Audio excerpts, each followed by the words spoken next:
విద్యార్థులకు స్కాలర్షిప్లు వెంటనే విడుదల చేయాలని, ప్రభుత్వ పాఠశాలలు, కళాశాలల్లో సౌకర్యాలను మెరుగుపరచాలని, మెస్ ఛార్జీలను పెంచాలని డిమాండ్ చేస్తూ వామపక్ష విద్యార్థి సంఘాల ఆధ్వర్యంలో బుధవారం చేపట్టిన పాఠశాలలు, కళాశాల బంద్ గోదావరిఖని పట్టణంలో విజయవంతమైంది. ఈ మేరకు వామపక్ష విద్యార్థి సంఘాల నాయకులు పాఠశాల, కళాశాలలో తిరుగుతూ బంద్ చేయించారు.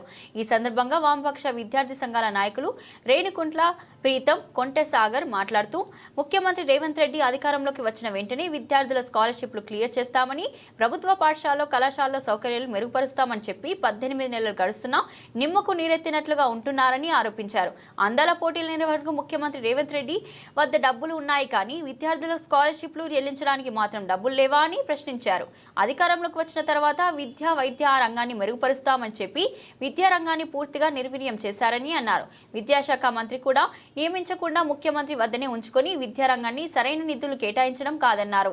వెంటనే విద్యాశాఖ మంత్రిని నియమించి విద్యార్థుల సమస్యలను పరిష్కారం చేయాలని డిమాండ్ చేశారు. అలాగే బంద్ను విజయవంతం చేసిన విద్యార్థులకు ధన్యవాదాలు తెలిపారు.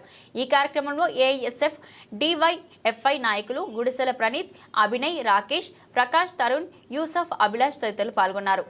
తెలంగాణ రాష్ట్ర వ్యాప్తంగా పాఠశాలలు, కళాశాలకు బంద్ పిలిపివ్వడం జరిగింది. మనము ముఖ్యమైన డిమాండ్స్ తో ఈ రోజు బంద్ పిలిపివ్వడం జరుగుతూ ఉంది.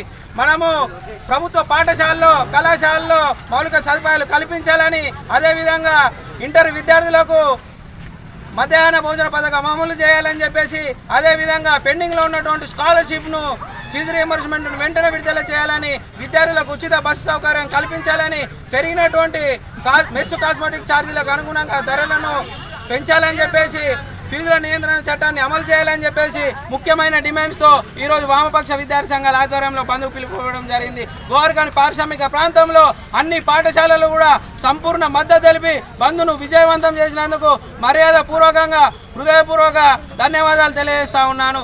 మనకు ముఖ్యమంత్రి రేవంత్ రెడ్డి గారు అందాల పోటీలు పెట్టడానికి పైసలు ఉన్నాయి కానీ విద్యార్థులకు స్కాలర్షిప్, ఫీజు రీయింబర్స్మెంట్ విడుదల చేయడానికి పైసలు ఇవ్వంటే సిగ్గు చేటుగా ఉందని చెప్పి ఈ సందర్భంగా తెలియజేస్తా ఉన్నాను.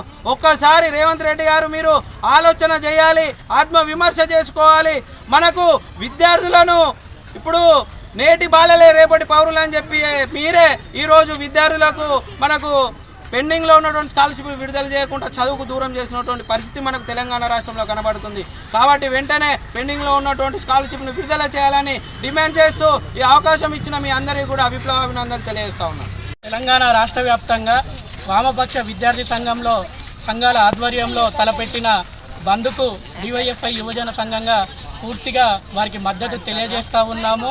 ఈ బంద్ ప్రధానంగా అంశాలు ఏంటంటే, కాంగ్రెస్ ప్రభుత్వం ఏర్పడి 18 నెలలు పూర్తయినా కానీ ఇప్పటి వరకు విద్యాశాఖకు ఒక మంత్రిని కేటాయించకుండా కేవలం ముఖ్యమంత్రి దగ్గరనే విద్యాశాఖ పెట్టుకోవడం అనేది దుర్మార్గమైన చర్య. కాబట్టి వెంటనే విద్యాశాఖకు ఒక మంత్రిని కేటాయించాలని ఈ సందర్భంగా డిమాండ్ చేస్తూనే, అదేవిధంగా విద్యార్థులకు స్కాలర్షిప్స్తో పాటు ఫీజు రియంబర్స్మెంట్ అనేది వెంటనే విడుదల చేయాలని, అదేవిధంగా ఎన్నికల సందర్భంలో ఏవైతే విద్యార్థులకు హామీ ఇచ్చారో వడ్డీ లేకుండా 2 నుండి 5 లక్షల వరకు చదువుకోవడానికి వాళ్లకు సదుపాయాలు కల్పిస్తామని చెప్పారు. వాటిని కూడా వెంటనే విడుదల చేయాలని, విద్యార్థులకు ఆర్థిక సహాయం చేయాలని ఈ సందర్భంగా డిమాండ్ చేస్తూనే, వీటితో పాటు ఈ మధ్యకాలంలో సోషల్ వెల్ఫేర్ హాస్టల్లో కానీ, రెసిడెన్షియల్లో కానీ ఫుడ్ పాయిజన్ వల్ల తీవ్రంగా విద్యార్థులు అస్తవ్యస్తకు గురవుతున్నారు. దీనికి కేవలం ప్రధానంగా ఏంటంటే విద్యాశాఖ మంత్రి అనే వాళ్ళు సపరేట్గా లేకపోవడం వల్లనే ఇటువంటి పునరావృతం అవుతూ ఉన్నాయి. అదేవిధంగా గవర్నమెంట్ అధికారంలోకి రాకముందు ముఖ్యమంత్రి గారు పదే చెప్పారు, మేము అధికారంలో వస్తే మొదటి ప్రాధాన్యత విద్యకి, వైద్యానికి ఇస్తామని చెప్పారు.